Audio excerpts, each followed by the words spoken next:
अरे चिंटू बेटा, मुझे अपने दोस्त से मिलना है तो मैं अभी शहर निकलता हूँ। तुम घबराना मत, मैं जल्दी वापस आ जाऊँगा घर। अरे पापा, अगर ऐसी बात है तो ठीक है, आप अपने दोस्त से मिलने को जा सकते हैं। मैं अपना ध्यान रख लूँगा, आप मेरी टेंशन मत लीजिए।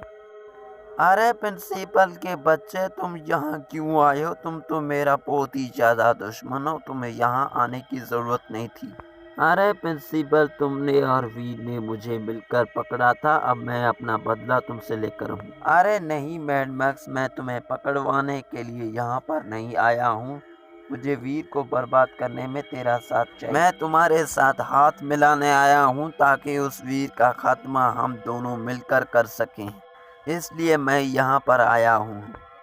अगर तुम्हें मेरा आना यहाँ पसंद नहीं है तो ठीक है, मैं यहाँ से चला जाता हूँ, कोई बात नहीं। अरे प्रिंसिपल, इतनी जल्दी नाराज़ क्यों हो जाते हो? अगर तुम्हें वीर को बर्बाद करना है तो मैं तुम्हारा साथ ज़रूर दूंगा। मुझे पता है कि तुम बहुत ही ज़्यादा नफ़रत करते हो उन रोबोटों से, इसलिए मैं तुम उस रोबोट को बर्बाद करने में मैं तुम्हारा साथ दूंगा। वीर बेटा, शहर में मेरा ज़रूरी काम है तो मैं जल्दी से आ जाऊंगा अपने घर। तुम कहीं पर भी जाना नहीं और वक्त वक्त पर चार्ज होते रहना। ऐसा कहकर प्रेम साहब वहाँ से चला जाता है और प्रेम साहब के जाते ही वहाँ पर प्रिंसिपल आ जाता है। अरे प्रिंसिपल सर, आइए आइए, आपको कैसे आना हुआ इधर? आपको मुझे बुलाना चाहिए था, आपको इतनी पैदल चलने की क्या ज़रूरत थी? अरे वीर बेटा, मुझे तुमसे बहुत ही ज़्यादा काम की बात करनी है, इसलिए मैं तुम्हारे पास आया हूँ। मुझे पता चला है कि मैड मैक्स ने तुझे ख़त्म करने के लिए बहुत ही ज़्यादा ख़तरनाक चाल चली है, तो इसलिए मैं तुम्हारे पास आ गया। इसलिए मैं तुम्हें एक सीक्रेट जगह बताने जा रहा हूँ ताकि तुम उसमें छुप जाओ और तुम्हें कोई मैड मैक्स नुकसान न दे सके। अरे ये क्या है? ये तो पापा को बहुत ही ज़्यादा तंग कर रहा है। मक्खी है, मक्खी है, मक्खी उड़ उड़। अब मोटू पापा को अच्छी नींद आएगी, अब वो मक्खी चली जा चुकी है।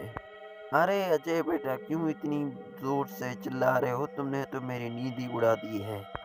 मैं अपनी नींद में कोई भी कॉम्प्रोमाइज़ नहीं करता, लेकिन तुमने ऐसा क्यों किया मेरे साथ? अरे पापा, एक मक्खी आपको तंग कर रहा था, इसलिए मैंने उसे उड़ाने के चक्कर में आपकी नींद ही उड़ा दी है, मुझे माफ़ कर देना। वो भूतिया मक्खी एक शौचालय में एक आदमी को बहुत ही ज़्यादा तंग करने लगता है और वो अचानक से उड़ जाती है।